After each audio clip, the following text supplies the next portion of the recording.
Hello बच्चों, welcome to your channel physics with king sensor. बच्चों शुरू करते हैं आज की टॉपिक। आज की हमारी टॉपिक है सुपरपोजिशन ऑफ चार्जेस या फोर्स बिटवीन मल्टीपल चार्जेस, आवेशों के अध्यारोपण का सिद्धांत। हेडिंग लगाते हैं बच्चों। आज की जो टॉपिक है, आज की हमारी टॉपिक है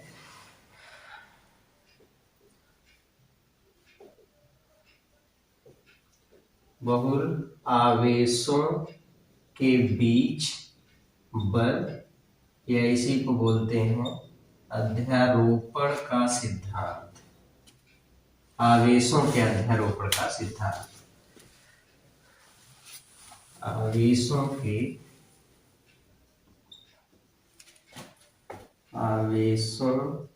के अध्यारोपण का सिद्धांत। बहुल आवेशों के बीच बल, फोर्स बिटवीन मल्टीपल चार्जेस।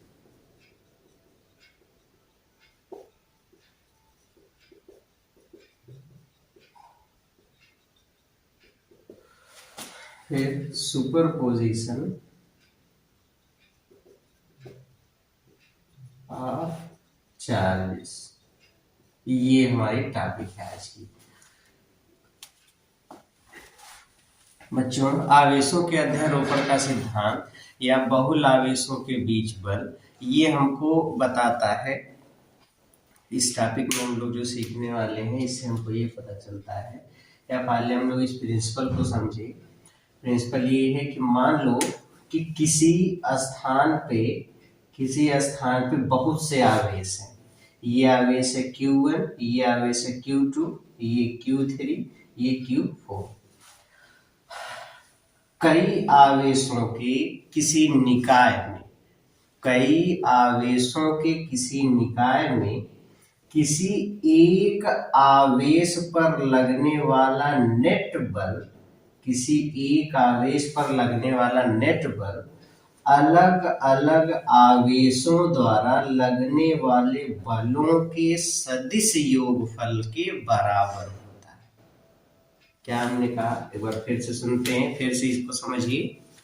हमने कहा कि मान लो कोई एक ऐसा सिस्टम है चार्ज का जिसमें कई चार्जेस हैं, तो उसमें अन्य चार्ज के कारण या अन्य आवेशों के कारण किसी एक आवेश पर लगने वाला जो परिणामी बल होता है, वो अलग अलग आवेशों द्वारा लगने वाले बलों के सदिश योग के बराबर होता है। दैट मीन्स, जैसे अगर मैं पूछूं कि मान लो यहाँ पर 4 आवेश हैं, इन सभी आवेशों के द्वारा Q4 पर लगने वाला नेट फोर्स कितना होगा, तो आंसर Q1 ने जितना फोर्स लगाया, Q2 ने जितना लगाया, Q3 ने जितना लगाया, टोटल जितना फोर्स लग रहा है उसी का वेक्टर सम, उसी का सदिश योग ही हमको बताएगा इस पर लगने वाला नेट फोर्स। अब जैसे मैं यहाँ पे देख लूं, मान लो Q1 ने Q4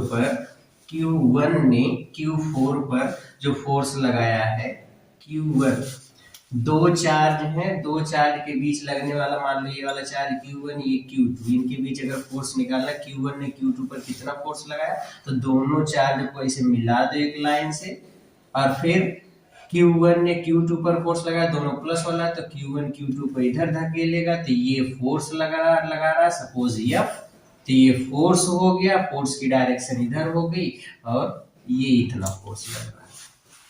आया तरीका समझ में? ठीक है। यहाँ पर देखिए Q1 ने Q4 पर जो फोर्स लगाया, ये भी प्लस है, ये भी प्लस है, प्लस प्लस को दूर धकेलेगा, तो ये फोर्स इधर लग रहा है। मान लो Q1 ने F1 फोर्स लगाया, कितना, F1। ओके, इनके बीच की जो डिस्टेंस है कुछ होगी, तो F1 फोर्स यहाँ पे लगा। Q2 ने Q4 पर जो फोर्स लगाया इधर, ये फोर्स है सपोज F2। Q3 ने Q4 पर जो फोर्स लगाया, ये भी प्लस है, ये भी प्लस है, प्लस प्लस को दूर धकेलेगा, ये इधर ये फोर्स हो गया F3। ये टोटल 3 फोर्स इस पर लग रहे हैं। तो मैं बोलूंगा कि Q4 पर लगने वाला जो नेट बल है, जो परिणामी बल है, अध्यारोपण के सिद्धांत के अनुसार Q4 पर लगने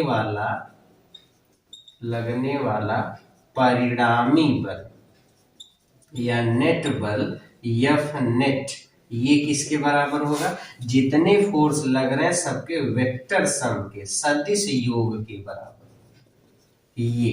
यही प्रिंसिपल ऑफ सुपरपोजिशन है या आवेशों के अध्यारोपण का सिद्धांत है। क्या बताया मैंने?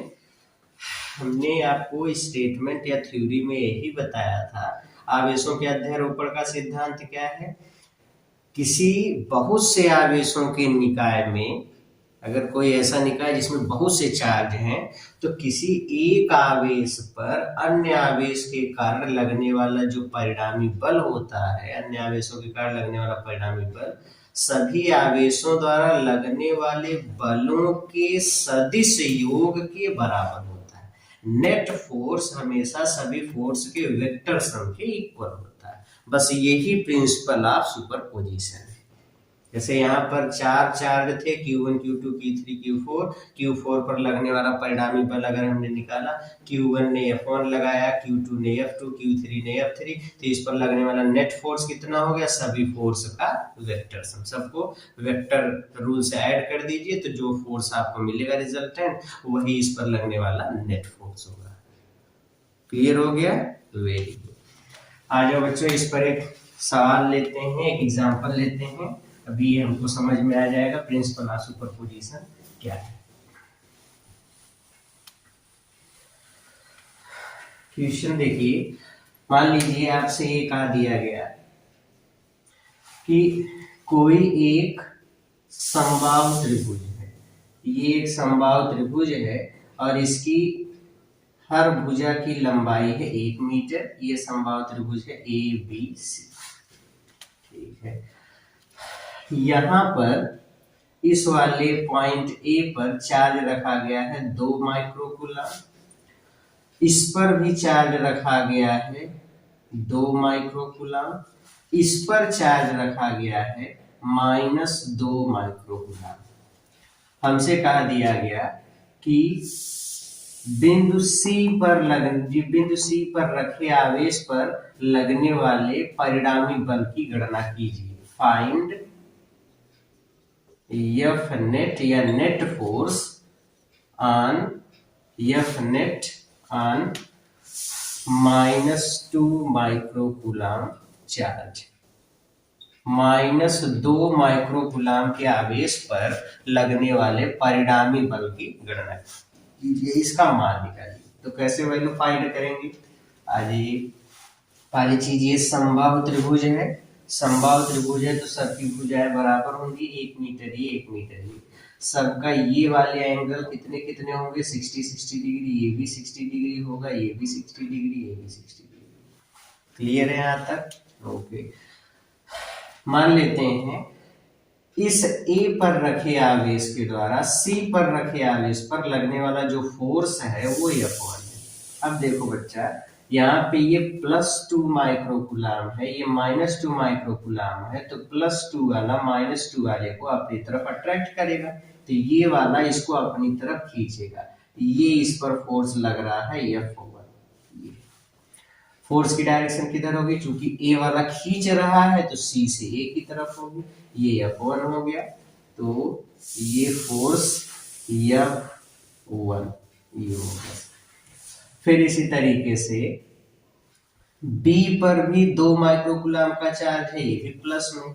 अब ये वाला आवेश भी C पर रखे आवेश को अपनी तरफ खींचेगा, क्योंकि ये भी प्लस है तो ये भी अपनी तरफ खींचेगा, ये भी अपनी तरफ खींचेगा। मान लो ये जिस फोर्स से खींच रहा है वो फोर्स है F2, तो F2 बल से खींच रहा है, तो F1 फोर्स इधर लग रहा है, F2 इधर लग रहा है, और इनके बीच की डिस्टेंस भी दोनों चार्ज यहाँ से यहाँ तक 1 मीटर, यहाँ से यहाँ तक 1 मीटर। तो नेट फोर्स कितना होगा? तो नेट फोर्स के लिए क्या रूल बताया है? अब रूल जो होता है नेट फोर्स का वो वेक्टर रूल। अब अध्यारोपण का सिद्धांत क्या है कि C पर लगने वाला परिणामी बल नेट फोर्स मान लो एफ नेट है, तो एफ नेट किसके बराबर होगा? तो आंसर है F1 प्लस F2 के। अन्य आवेशों के कारण लगने वाले बलों के सदिश योग के तो वेक्टर सम हो गए। ओके, अगर बच्चों हम इसी का रिजल्टेंट फाइंड करें, इसका परिमाण निकाले, तो मॉड ऑफ एफ नेट किसके बराबर होगा? दो सदिशों के योगफल का परिणामी होता है under root F1 square plus F2 square plus 2 F1 F2 cos theta. ये है थीटा। F1 वेक्टर इधर है, F2 वेक्टर इधर है, दोनों के बीच का एंगल कितना है? 60 डिग्री। कितना हो जाएगा? F1 square plus F2 square plus 2 F1 F2 cos 60 degree. Clear होगा? ये हो गया एफ नेट। ये इक्वेशन फर्स्ट। कोई डाउट है? ओके, अब आ जाइए हम लोग F1 F2 की वैल्यू फाइंड कर ले। सबसे पहले F1 निकालेंगे। बच्चों देखो F1 F2 में जो चार्ज है, जो डिस्टेंस है, सॉरी F1 के कैलकुलेशन के समय जो दोनों आवेश Q1 Q2 है और उनके बीच की जो डिस्टेंस है वही यहाँ पर भी है, तो इसका मतलब मॉड ऑफ F1 और मॉड ऑफ F2 दोनों एक दूसरे के इक्वल होंगे। दोनों एक दूसरे के इक्वल होंगे। अगर दोनों एक दूसरे के इक्वल होंगे तो हम केवल खाली बस एक की वैल्यू निकालें। F1 किसके बराबर होगा? 1/4 pi epsilon not 1/4 pi epsilon not into Q1 Q2 by R square। तो F1 is equals 9 into 10 to the power 9 into Q1 2 microcoulomb मतलब 2 गुणे 10 की घात ऋण 6, फिर गुणे Q2 2 माइक्रोकूलम तो 2 गुणे 10 की घात ऋण 6 बटे 1 मीटर की डिस्टेंस है, तो 1 का स्क्वायर 1 हो गया।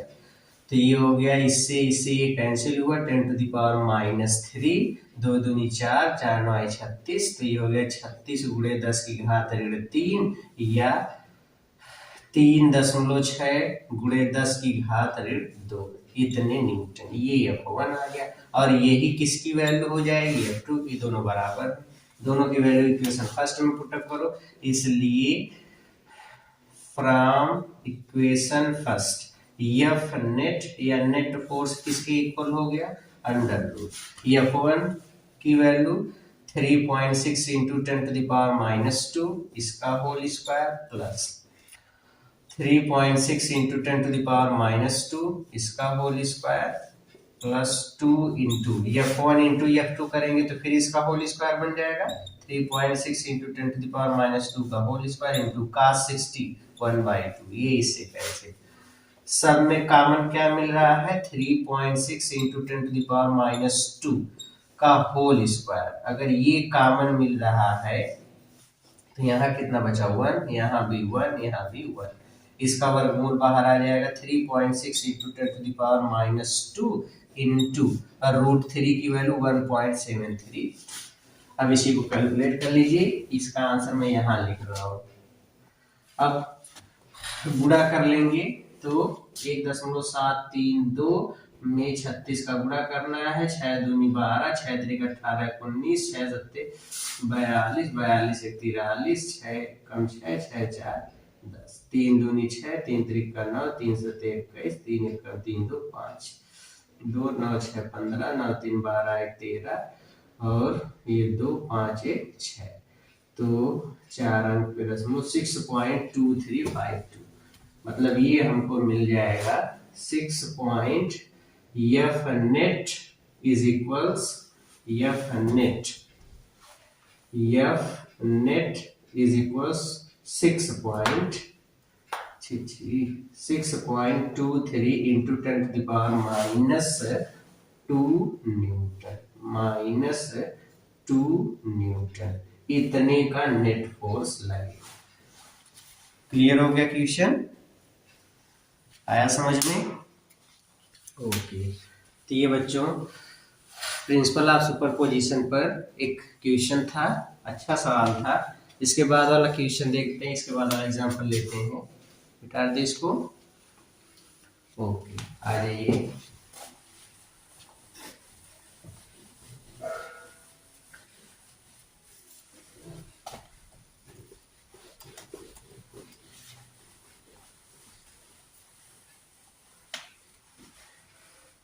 दूसरा क्वेश्चन लेते हैं।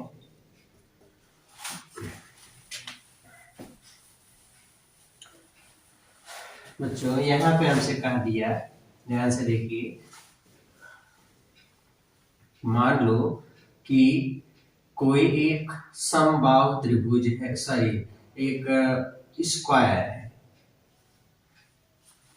ये हमसे कह दिया कि यहाँ पे कोई एक स्क्वायर है, ये है स्क्वायर, ये एक स्क्वायर है, या इसी को हिंदी में वर्ग कहते हैं। ये है A B C D. Okay, A पर आवेश रखा है प्लस क्यू, बी पर प्लस क्यू, सी पर प्लस क्यू, डी। अब ये इतने चार्ज सब पे क्यू क्यू क्यू रखे गए हैं और कहा दिया गया कि इसकी एक भुजा की लंबाई ए है। आपसे कह दिया गया find net force F net, या फाइंड, या सीधे हिंदी में लिखते हैं बिंदु सी पर रखे आवेश पर लगने वाला परिणामी बल ज्ञात कीजिए। ये आपको फाइंड करना है कि सी पर रखे आवेश पर लगने वाला परिणामी बल ज्ञात कीजिए। ओके, निकालते हैं परिणामी बल। ये है पॉइंट सी और इस पर भी चार्ज रखा है क्यू। मान लेते हैं, ध्यान से देखिए, मान लेते हैं बी के द्वारा सी पर जो फोर्स लग रहा है वो वाला फोर्स है एफ बी। F1 F2 मान लेते हैं। मान लीजिए कि ए के द्वारा इस पर लगने वाला फोर्स, ए के द्वारा इस पर लगने वाला फोर्स कैसे निकालेंगे? अभी हमने बताया था दो चार्ज के बीच लगने वाला फोर्स कैसे निकालना है। दोनों आवेशों को जोड़ दीजिए, ये जोड़ दिया, और ये भी प्लस है, ये भी प्लस है, तो इसको दूर धकेलेगा, ये है। मान लो ए ने इस सी पर F1 फोर्स लगाया, ये F1 फोर्स हो गया। बी ने सी पर F2 फोर्स लगाया, तो ये F2 फोर्स हो गया। डी ने इस सी पर F3 फोर्स लगाया, तो ये F3 फोर्स हो गया। क्लियर हो गया? ओके। डिस्टेंस देखो बच्चा, अगर ये वर्ग है तो ये वाली दूरी a है, तो ये भी a होगी, ये भी होगी, लेकिन ये वाली डिस्टेंस कितनी होगी? तो आप देखो, ये एक समकोण त्रिभुज है। समकोण त्रिभुज में ये वाली भुजा कर्ण है, और कर्ण की लंबाई होती है अंडर रूट लंब का स्क्वायर प्लस आधार का स्क्वायर, मतलब A square 2a² means a under root 2। तो यहाँ से यहाँ तक की डिस्टेंस हो गई a अंडर रूट 2, डिस्टेंस भी मिल गई। तीन सदिश हैं, तीनों का परिणामी निकालना है, रिजल्टेंट निकालना है। तो तीनों का रिजल्टेंट कैसे निकालेंगे बच्चों? पहले हम लोग F1 F2 F3 की वैल्यू फाइंड करते हैं, इसके बाद फिर रिजल्टेंट के बारे में सोचते हैं कि कितना रिजल्टेंट आएगा इसका। ठीक है, देखते हैं। पहले हम लोग निकालते हैं F1 F2 F3। F1 की वैल्यू फाइंड करिए, तो इक्वेशन मिटा दो, या यहीं सॉल्व कर लेता हूँ। F1 बोलो कितना होगा? ए के द्वारा सी पर लगने वाला फोर्स F1 है, तो F1 की वैल्यू किसके बराबर होगी? 1/4 पाई एप्सिलॉन नॉट इंटू, दोनों चार Q1 Q2 का गुणा कर देंगे, Q इंटू Q स्क्वायर बटे दोनों के बीच की दूरी a अंडर रूट 2, इसका स्क्वायर कर दोगे तो 2a स्क्वायर, इतना फोर्स लगेगा। F2 की वैल्यू निकालो। B ने C पर फोर्स लगाया नीचे की तरफ, तो इनके बीच लगने वाला जो फोर्स है F2 है, तो F2 की value 1/4 pi epsilon not into, दोनों Q1 Q2 करोगे तो Q गुणे Q मतलब Q स्क्वायर, और बटे दोनों के बीच की डिस्टेंस a, तो a स्क्वायर। इक्वेशन से C और D के बीच लगने वाला फोर्स निकालोगे, तो इसने इस पर फोर्स लगाया F3, तो F3 की वैल्यू किसके बराबर हो जाएगी, तो 1/4 pi epsilon not into Q Q square बटे ए स्क्वायर इतना रहेगा। क्लियर हो गया। अब इन दोनों का रिजल्टेंट निकालते हैं। इन दोनों का रिजल्टेंट निकालोगे तो बच्चों इन दोनों का रिजल्टेंट ऐसे निकलेगा, ध्यान से देखो। पहले तो अगर हम यहाँ पर एक समांतर चतुर्भुज विधि जोड़ लगा दें, समांतर चतुर्भुज विधि, वेक्टरों के योग के समांतर चतुर्भुज विधि को, तो एक वेक्टर ये है, इसके समांतर सदिश यहाँ पर खींच दिया, एक सदिश ये है, इसके पैरेलल यहाँ पर खींच दिया, ये आसन्न बिंदु हो गया। इससे ये जो रिजल्टेंट आएगा वो कहलाएगा इन दोनों सदिशों का परिणामी, ये जो इस विकर्ण पे आएगा, और ये परिणामी हम मान लेते हैं एफ डैश। क्या है, एफ डैश। तो एफ डैश, अब देखो कि F3 और F2 इन दोनों का परिणामी, F3 और F2 का परिणामी F डैश है। F3 व F2 का परिणामी F डैश है। ये तो है एक इसका पहले इन दोनों का रिजल्टेंट निकाला, इन दोनों का रिजल्टेंट इसी दिशा में आ रहा है, जिधर F1 काम कर रहा है, जिधर F1 काम कर रहा है, F1 इधर है, उसी दिशा में F डैश भी काम कर रहा है। तो सबसे पहले F डैश का मान निकालिए, तो F डैश बराबर अंडर रूट, दो सदिशों की योगफल का फार्मूला लगा दो, तो F2 व F3 का परिणामी है, तो F2 का स्क्वायर प्लस F3 का square plus 2F1 sorry F2 F3 cos theta. अब F3 और F2 के बीच का एंगल कितना है, 90 डिग्री, तो यहाँ पर cos 90 डिग्री, cos 90 की वैल्यू होती है 0, तो ये वाला टर्म हो गया 0, मिल जाएगा under root F2 square plus F3 square. बच्चों यहाँ से देखो F2 F3 दोनों के मान समान है, 1/4 पाई एप्सिलॉन नॉट के epsilon not into Q square upon A square, जो यहाँ पर है वही यहाँ पर है, तो दोनों की वैल्यू समान है, F2 F3 समान है, तो हम F2 और F3 दोनों को एक ही मान लिख सकते हैं। इसको लिख सकते हैं F2 स्क्वायर, F3 के स्थान पर भी F2 लिख दो तो F2 स्क्वायर, तो ये हो जाएगा 2F2 स्क्वायर, मतलब ये हो गया F2 इंटू अंडर रूट 2, ये हो गया F डैश, F डैश। ठीक है, तो F डैश की वैल्यू हो गई इतने न्यूटन। अब देखिए F डैश और F1, F डैश और F1 दोनों एक ही डायरेक्शन में है, F डैश और F1 दोनों एक ही डायरेक्शन में है, और अगर जब दोनों एक ही डायरेक्शन में होंगे तो इसका रिजल्टेंट क्या होगा, जुड़ जाएगा। इसका रिजल्टेंट क्या होगा, जुड़ जाएगा। जब दो सदिश, जैसे मान लो एक ऑब्जेक्ट इसका मास है m, एक फोर्स इधर लग रहा है F बराबर 2 न्यूटन, और एक फोर्स उसी दिशा में लग रहा है F बराबर 3 न्यूटन। हमने पूछा इस पर लगने वाला नेट फोर्स बताओ। जब दोनों फोर्स एक ही डायरेक्शन में है तो नेट फोर्स हमेशा क्या हो जाएगा, जुड़ जाएगा, 3 + 2 यानी 5 न्यूटन। और वहीं पर अगर एक विपरीत दिशा में होता तो घट जाता। अब यहाँ पर F डैश और F1, F डैश इसी दिशा में काम कर रहा है, F1 भी इसी दिशा में काम कर रहा है, तो दोनों का परिणामी जुड़ जाएगा। तो C पर रखे आवेश पर लगने वाला परिणामी बल, बच्चों हम यहाँ पर केवल मैग्नीट्यूड की बातें कर रहे हैं, डायरेक्शन की नहीं। लगने वाला परिणामी बल कितना हो जाएगा, तो F नेट की वैल्यू किसके बराबर हो जाएगी, F dash plus F1। F dash कितना है, F2 under root 2 plus F1, अब दोनों की वैल्यू पुटअप कर दो। F1 किसके बराबर मिला है, F2 किसके बराबर है, 1/4 pi epsilon not into Q square बटे 2a स्क्वायर इतना हो गया, इंटू अंडर रूट 2, फिर plus F1 1/4 pi epsilon not into Q square बटे a स्क्वायर, ये हो गया।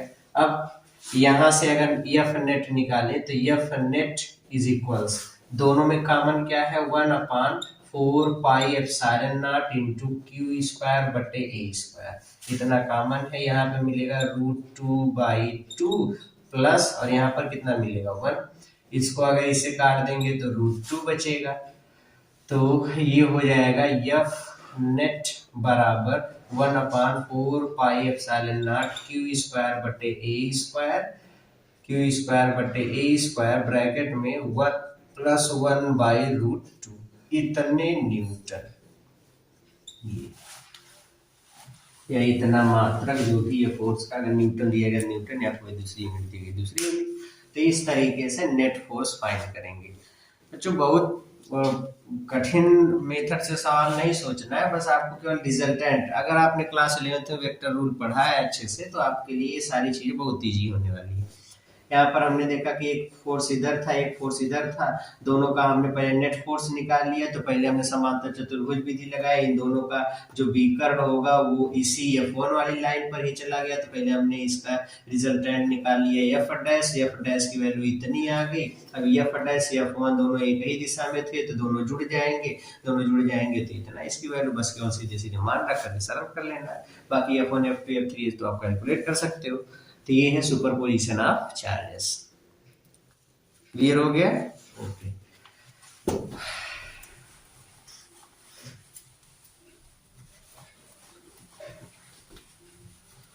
एक सवाल और इसका लेते हैं बच्चों।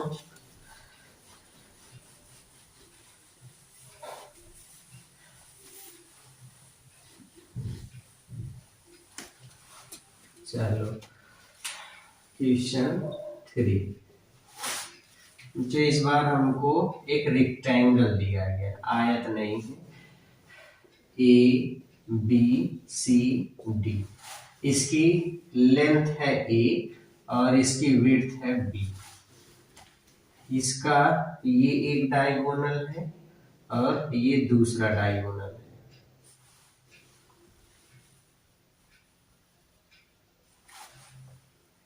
एक डायगोनल ये है और दूसरा डायगोनल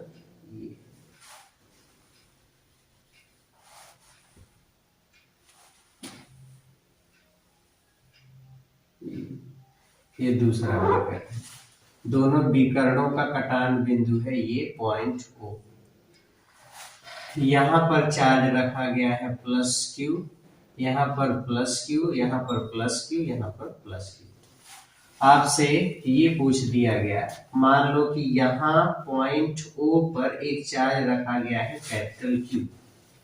तो आपसे पूछ लिया गया find F net on capital Q। इस बिंदु O पर रखे आवेश कैपिटल Q पर लगने वाले परिणामी बल की गणना कीजिए। परिणामी बल कैसे निकालेंगे बच्चों? हमेशा फोर्स की कैलकुलेशन के लिए दोनों चार्ज पता होने चाहिए, दोनों चार्ज के बीच की डिस्टेंस पता होनी चाहिए। अच्छा, अभी देखो ये एक समकोण त्रिभुज बन रहा है, ठीक है। अगर ये एक समकोण त्रिभुज बन रहा है तो समकोण त्रिभुज में ये वाली भुजा इसका आधार है, ये वाली भुजा लंब है, लंब A है, आधार B है। तो कर्ण कितना हो जाएगा? तो कर्ण की वैल्यू अगर निकालोगे तो यहाँ पे लिखते हैं, कर्ण की वैल्यू निकालोगे तो कर्ण बराबर, कर्ण AC है, AC बराबर √ लंब का स्क्वायर प्लस आधार का स्क्वायर। AC की आधी दूरी है AO, A से O तक की दूरी और O से C तक की दूरी दोनों बराबर होगी, क्योंकि ये विकर्ण इसको आधी आधी दूरी पर काटते हैं। तो OC और OC और OA ये दोनों बराबर होंगे, किसके बराबर होंगे? √A² + B², उसकी आधी दूरी। क्लियर हो गया? उसी तरीके से यहां तक ये वाली डिस्टेंस भी निकालेंगे, सेम मिलेगा। तो OD और OB ये भी बराबर होंगे, OD और OB और OD ये भी आपस में बराबर होंगे, किसके बराबर होंगे? √A² + B²/2। डिस्टेंस मिल गई। अब बच्चों इस पर लगने वाला नेट फोर्स निकाल लेते हैं। मान लीजिए A ने O पर जो फोर्स लगाया वो फोर्स है F1। तो F1 फोर्स इस डायरेक्शन में काम करेगा, ये प्लस है ये भी प्लस है, तो प्लस प्लस को दूर धकेलेगा, तो F1 फोर्स इधर चला आया, ये हो गया फोर्स F1। ठीक है, बी ने क्यू पर F2 फोर्स लगाया, तो ये भी प्लस ये भी प्लस है, ये इसको दूर धकेलेगा, तो ये फोर्स हो गया F2। ठीक है, सी ने ओ पर सी ने ओ पर या ओ पर रखे आवेश पर F3 फोर्स लगाया, तो ये प्लस है ये प्लस है, इसको दूर धकेलेगा, तो ये फोर्स हो गया F3 फोर्स इधर लग गया। डी ने ओ पर रखे आवेश पर F4 फोर्स लगाया, तो F4 की दिशा ये वाला प्लस क्यू चार्ज है, ये प्लस है, तो प्लस प्लस को दूर धकेलेगा, इस डायरेक्शन में फोर्स लग जाएगा F4। तो 4 फोर्स इस पर लग गई, F1 F2 F3 F4, ये हो गया। हम सबसे पहले सबकी वैल्यू निकाल लें। F1 कितना होगा 1/4 pi epsilon naught into Q1 Q2। तो F1 किसके किसके बीच का बल है, A और Q के बीच, A और O के बीच, A और O के बीच का जो बल है वो F1 है, A और O के बीच का जो बल है वो F1 है। फिर B और O के बीच का जो बल है वो F2 है, C और O के बीच का जो बल है वो F3 है, D और O के बीच का जो बल है वो F4 है। F1 की वैल्यू तो A और O के बीच तो Q1 Q2, एक चार्ज है Q, एक है कैपिटल Q, डिवाइड बाई दोनों के बीच की डिस्टेंस AO का स्क्वायर। तो AO या ओ ए किसके बराबर है, under root A square plus B square by 2, इसका स्क्वायर कर दोगे तो A square plus B square by 2 का स्क्वायर 4 चला जाएगा ऊपर, तो ये हो गया इंटू 4। पहला इक्वेशन। F2 निकाल लीजिए 1/4 pi epsilon naught into F2 किसके किसके बीच का बल है, B और O के बीच का, तो चार्ज कितना है Q into capital Q, distance फिर से वही है A square plus B square बटे 2 का स्क्वायर 4 ऊपर चला गया। इक्वेशन से F3 निकालोगे तो F3 निकालोगे कितना होगा 1/4 pi epsilon naught into 4Q capital Q divide by A square plus B square. Equation third. Same F4 निकालेंगे तो 1/4 pi epsilon naught into Q capital Q divide by A square plus B square upon 4 ऊपर चला जाएगा। Equation 4। हमें देखते हैं सभी बलों के परिमाण समान है, F1 बराबर F2 बराबर F3 बराबर F4। तो जब मान लो यहाँ पर अगर कोई वस्तु रखी है, इस पर हमने 4 बल लगा दिए ऐसे, F1 और इधर लगा दिया है F2 और इधर लगा दिया है F4, इधर लगा दिया है F3 और सभी बल बराबर है, तो इस पर लगने वाला नेट फोर्स कितना हो जाएगा 0। एक वस्तु पर कई फोर्स लग रहे हैं और सब फोर्स एक दूसरे के इक्वल हैं, तो इस पर लगने वाला नेट फोर्स कितना हो जाएगा 0, 0 फोर्स लग रहा है। तो यहाँ पर हम देख रहे हैं सभी फोर्स के मैग्नीट्यूड सेम है, इसलिए इस पर लगने वाला नेट फोर्स कितना हो जाएगा 0। तो F नेट की वैल्यू 0, मतलब बिंदु O पर रखे आवेश पर लगने वाला जो फोर्स होगा उस पर कितना टोटल फोर्स लगेगा 0। तो ये प्रिंसिपल ऑफ सुपरपोजिशन। क्लियर हो गया, ठीक है। तो क्वेश्चन नंबर 3 था, मिटाते हैं आप, ठीक है।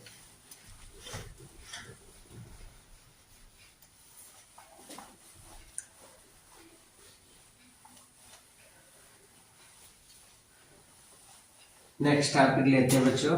ये बच्चों था प्रिंसिपल ऑफ सुपरपोजिशन।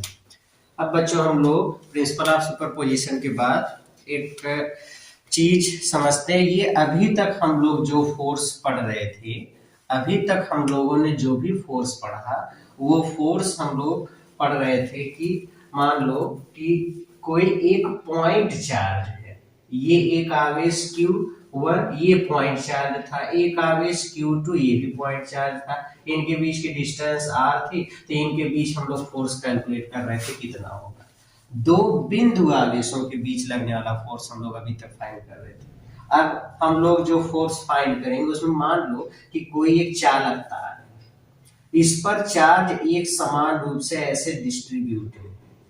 अब इस पर कहीं एक पॉइंट चार्ज नहीं है, एक ऐसे चार्ज डिस्ट्रीब्यूशन है, और इस चार्ज डिस्ट्रीब्यूशन के कारण यहाँ पर आर डिस्टेंस पर मान लो कोई चार्ज रखा गया इस मान q, इस पर कितना फोर्स लगेगा, ये टॉपिक हम लोग अब पढ़ने वाले हैं कि इस पर कैसे हम लोग फोर्स की कैलकुलेशन करेंगे। बच्चों ये टॉपिक शुरू करने से पहले फोर्स की कैलकुलेशन या एग्जांपल में बताऊं, इससे पहले हम लोग एक थ्योरी समझते हैं जिसका हम लोग बोलते हैं चार्ज डिस्ट्रीब्यूशन। चार्ज डिस्ट्रीब्यूशन या आवेश वितरण। आवेश वितरण क्या होता है और आवेश घनत्व किसे कहते हैं, पहले हम लोग इसके बारे में समझते हैं। ओके, मिटा दे इसको, हेडिंग लगाते हैं बच्चों। इसको हम लोग बोलते हैं सतत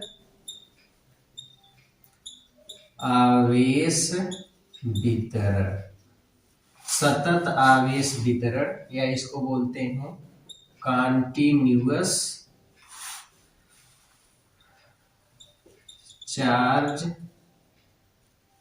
डिस्ट्रीब्यूशन। कॉन्टिन्यूअस चार्ज डिस्ट्रीब्यूशन, सतत आवेश वितरण।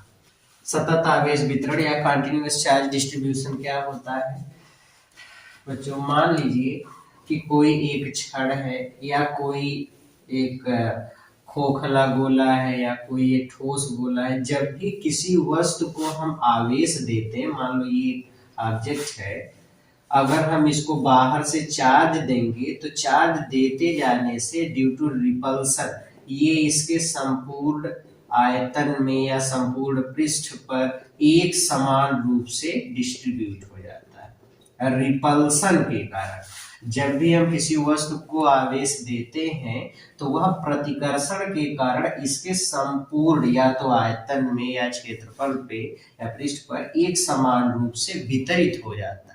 यही रिपल्सन के कारण आवेश का पृष्ठ पर या आयतन में एक समान रूप से वितरित हो जाना, इसी चीज को हम लोग बोलते हैं सतत आवेश वितरण, कॉन्टिन्यूअस चार्ज डिस्ट्रीब्यूशन। फिर से समझिए, what is continuous charge distribution. सतत आवेश वितरण क्या होता है, जब भी किसी वस्तु को बाहर से आवेश देते हैं तो वह रिपल्सन के कारण या प्रतिकर्षण के कारण उसके संपूर्ण पृष्ठ पर अथवा आयतन में एक समान रूप से वितरित हो जाता है। रिपल्सन के कारण एक समान रूप से वितरित होने की, आवेश के एक समान रूप से वितरित होने की ये जो घटना है, इसी को हम लोग बोलते हैं सतत आवेश वितरण, कॉन्टिन्यूअस चार्ज डिस्ट्रीब्यूशन। बच्चा ये कॉन्टिन्यूअस चार्ज डिस्ट्रीब्यूशन तीन तरीके का होता है। पहला, इसको हम लोग बोलते हैं रेखीय आवेश वितरण, इसको बोलते हैं linear charge distribution. Linear charge distribution, रेखीय आवेश वितरण। मान लो कि ये कोई एक राड है, एक छड़ है। अब एक छड़ में, एक कोई राड में जब भी हम आवेश देंगे किसी छड़ या राड को, तो बाहर से आवेश देने पर यह आवेश इसके संपूर्ण लंबाई में प्रतिकर्षण के कारण एक समान रूप से वितरित हो जाता है। जब भी किसी छड़ को बाहर से आवेश दिया जाता है तो आवेश देने से प्रतिकर्षण के कारण वह इसकी संपूर्ण लंबाई में एक समान रूप से वितरित हो जाता है। मान लो इसकी लेंथ है स्मॉल l, इसको हमने टोटल चार्ज दिया है Q, जो एक समान रूप से वितरित हो गया। जब किसी चालक छड़ को बाहर से आवेश देते हैं तो वह प्रतिकर्षण के कारण उसकी संपूर्ण लंबाई में एक समान रूप से वितरित हो जाता है। यह घटना रेखीय आवेश वितरण कहलाती है। एकांक लंबाई में वितरित आवेश की मात्रा को रेखीय आवेश घनत्व कहते हैं। जो charge distributed in per unit length एकांक लंबाई में जो आवेश का वितरण होता है उसी को हम लोग बोलते हैं रेखीय आवेश घनत्व, linear charge density, linear charge density. और लीनियर चार्ज डेंसिटी को लैम्डा से दिखाते हैं। अब यहाँ पर देखिए क्यू यल लंबाई में टोटल कितना चार्ज डिस्ट्रीब्यूट हो रहा है, क्यू। तब बोलिए एकांक लंबाई में कितना होगा, क्यू बाई एल। एकांक लंबाई में जितना आवेश वितरित हुआ उसी को हम लोग बोलते हैं रेखीय आवेश घनत्व, तो इसको लैम्डा से दिखाते हैं। तो लैम्डा बराबर हो गया क्यू बाई एल, ये हो गया। इसकी यूनिट अगर लिखेंगे तो इसकी यूनिट किसके बराबर होगी, कूलाम पर मीटर, ये इसकी यूनिट होगी। और इसको हम लोग बोलते हैं लीनियर चार्ज डेंसिटी। क्या बोलते हैं, लीनियर चार्ज डेंसिटी। तो ये रेखीय आवेश घनत्व हुआ। तो रेखीय आवेश घनत्व लैम्डा बराबर क्यू बाई एल। अब आ जाइए दूसरा जो इसका प्रकार है जिसको हम लोग बोलते हैं रेखीय आवेश घनत्व का फार्मूला इधर लिख लेते हैं, लैम्डा बराबर क्यू बाई।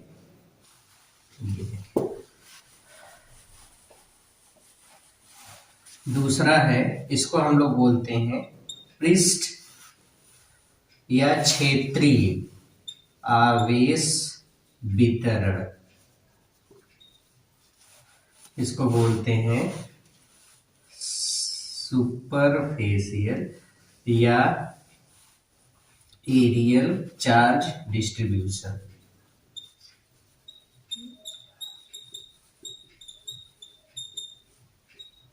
सुपरफिशियल या एरियल चार्ज डिस्ट्रीब्यूशन। मान लो कोई खोखला गोला है, जब भी किसी खोखली वस्तु को जिसके पास एरिया कोई चादर हो, ऐसे जैसे मान लो कोई एक हमने रेक्टेंगुलर लैमिना ले लिया, एक कोई आयताकार सीट ले लिया, कोई खोखला गोला ले लिया, तो जब मान लो कि हमने एक आयताकार कोई सीट ले लिया, ये जब हम इस आयताकार किसी वस्तु को या सीट को आवेश देंगे तो यह आवेश रिपल्सन के कारण इसके संपूर्ण क्षेत्रफल या इसके संपूर्ण पृष्ठीय क्षेत्रफल में रिपल्सन के कारण एक समान रूप से वितरित हो जाता है। ये घटना पृष्ठ आवेश वितरण कहलाती है। जब किसी क्षेत्रफल वाली वस्तु जैसे मान लो किसी खोखले गोले को या किसी आयताकार सीट को बाहर से आवेश देते हैं तो वह आवेश एक समान रूप से प्रतिकर्षण के कारण उसके संपूर्ण पृष्ठीय क्षेत्रफल में वितरित हो जाता है, और यही घटना कहलाती है पृष्ठ आवेश वितरण। मान लो इसका एरिया ए है, एकांक क्षेत्रफल में वितरित आवेश की मात्रा को, एकांक क्षेत्रफल में वितरित आवेश की मात्रा को ही पृष्ठीय या क्षेत्रीय आवेश घनत्व कहते हैं। तो पृष्ठ आवेश घनत्व या surface charge density, surface charge density, पृष्ठ आवेश घनत्व, इसको बोलते हैं पृष्ठ आवेश घनत्व। पृष्ठ आवेश घनत्व को हम लोग सिग्मा से दिखाते हैं, और सिग्मा का फार्मूला लिखेंगे बच्चों, ए एरिया में क्यू चार्ज, तो बोलो ए एरिया में क्यू चार्ज डिस्ट्रीब्यूट हो रहा है तो यूनिट एरिया में क्यू बाई ए, तो ये हो गया क्यू बाई ए, ये इसका फार्मूला है। तो इसकी अगर यूनिट की बात करेंगे तो इसकी यूनिट क्या होगी, कूलाम पर मीटर स्क्वायर, ये होगी। तो ये होता है पृष्ठ आवेश वितरण।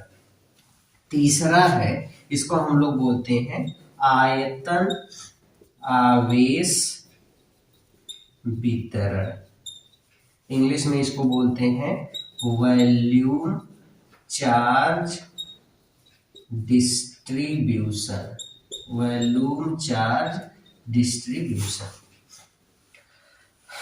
अब आयतन आवेश वितरण क्या होता है, आयतन आवेश वितरण या वॉल्यूम चार्ज डिस्ट्रीब्यूशन। मान लो कि कोई घनाकार वस्तु है, ठोस घनाकार वस्तु, या कोई ठोस गोला है, या हमने मान लिया कोई एक ठोस गोला है। जब किसी ठोस वस्तु को बाहर से आवेश देंगे तो यह आवेश इसके संपूर्ण आयतन में एक समान रूप से वितरित हो जाएगा, इसके संपूर्ण आयतन में एक समान रूप से वितरित हो जाएगा। जब किसी ठोस वस्तु को बाहर से आवेश देते हैं तो वह आवेश प्रतिकर्षण के कारण इसके संपूर्ण आयतन में एक समान रूप से वितरित हो जाता है और इस घटना को आयतन आवेश वितरण कहते हैं। मान लीजिए इसका आयतन V है, एकांक आयतन में वितरित आवेश की मात्रा को ही आयतन आवेश घनत्व कहते हैं। इसको बोलते हैं वॉल्यूम चार्ज डेंसिटी, और वॉल्यूम चार्ज डेंसिटी को बच्चा रो से दिखाते हैं। अब V आयतन में Q आवेश डिस्ट्रीब्यूटेड है तो यूनिट में कितना होगा Q बाई V, तो रो का फार्मूला आ गया Q बाई V, ये इसका फार्मूला है और इसकी यूनिट अगर लिखेंगे तो ये हो जाएगा कूलाम पर मीटर। तो ये होता है बच्चों चार्ज डिस्ट्रीब्यूशन। क्लियर हो गया? ठीक है, आज के इस टॉपिक को हम लोग यहीं पे खत्म करते हैं। मिलते हैं नेक्स्ट टॉपिक में, नेक्स्ट वीडियो में। और नेक्स्ट वीडियो हम लोगों का इसी पर फोर्स के कैलकुलेशन का रहेगा और इसके बाद हम लोग कुछ इलेक्ट्रिक फील्ड का कॉन्सेप्ट समझेंगे। इलेक्ट्रिक फील्ड क्या होता है, कैसे उसकी कैलकुलेशन करते हैं, कैसे रिप्रेजेंट करते हैं, ये सारी चीजें हम लोग सीखेंगे। तो तब तक के लिए पढ़ते रहिए, मेहनत करते रहिए। All the very best.